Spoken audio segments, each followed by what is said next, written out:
السلام عليكم ورحمه الله وبركاته. انا مع بعض فيديو جديد تطبيق جديد. بص يا صاحبي، الحقيقه كده ان علم ان النفس البشريه ناس كتير مش واخده بالها منها. احنا بننسى اسرع بكتير ما بنتخيل، بننسى تفاصيل كلام وحتى الوعود. بس الجزء الاخطر اننا بننسى ان النسيان ده ممكن يضيع علينا حقوق او واقعين او قاعدين في مشكله. استنى، بص للاخر وانا هكلمك الحقيقه دي. خلينا نتكلم بقى بشكل بسيط كده من غير تعقيد. التطبيقات دي بقت جزء من حياتنا، من اول منبه اللي بيصحينا لحد التطبيقات اللي بتساعدنا نشتغل ونتعلم. يعني باختصار التطبيقات دي زي صاحب ساكن معانا طول اليوم. من التطبيقات اللي الناس كتير بتستخدمها تطبيق تسجيل المكالمات، اللي فكرته بسيطة جدا. بيسجل المكالمات عشان ترجع عليها بعد كده. بس استنى، الموضوع مش بسيط كده وخلاص. تعالى افهمه لكم زي ما انا فاهمه. التطبيق ده وظيفته الاساسيه تسجيل المكالمات العاديه، وكمان مكالمات بعض التطبيقات زي واتساب او تليجرام حسب الجهاز. وده مفيد جدا لو شغلك فيه تفاصيل اكتر او بتاخد معلومات مهمه في المكالمات دي ومش عايز تنساها. طيب نستخدمها ازاي؟ اول ما تخش على تطبيق جوجل بلاي ستور، تفتح التطبيق وهيطلب منك شوية صلاحيات زي الميكروفون مكالمات، وده طبيعي لان محتاج يسمع ويسجل. بعد كده بيتفعل التسجيل تلقائي وكل مكالمة تتسجل لوحدها. بس نصيحتي ليك، راجع الاعداد كويس وخلي التسجيل لحاجات مهمة مش كل المكالمات. ليه؟ عشان ما تلمسش الموبايل تسجيل ملهاش لازمة، وكمان عشان الخصوصية.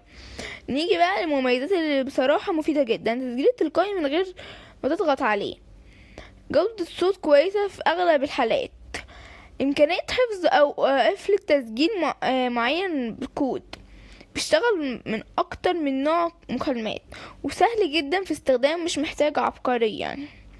بس ركز كده معايا هنا، عشان أنا نصيحة أخ ليك يعني، أخت ليك. مش كل حاجة حلوة بتكمل للآخر. مش كل الموبايلات بيدعم التسجيل بنفس الكفاءة، فيها مشاكل أحيانا في صوت الطرف التاني، فيها إعلانات في نسخ المجاني، في بعض المميزات محتاجة اشتراك مدفوع. وكمان في دول معينة تسجيل المكالمات بدون علم الطرف التاني ممكن يكون مخالف للقانون. والله خلي بالك من النقطة دي. طيب ايه رأي الناس في التطبيق؟ دخلنا على بلاي ستور، اغلب الناس شايفين ان هو مفيد جدا خصوصا في الشغل، بس في شكاوي ان التسجيل مش بيشتغل كويس على كل الاجهزة، او ان الصوت بيبقى ضعيف.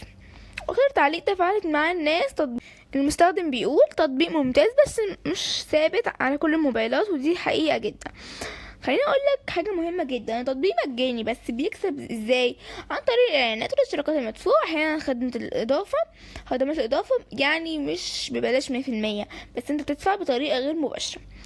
طب نرجع للحقيقه اللي بدأنا بيها، احنا بننسى ولا دي طبيعه؟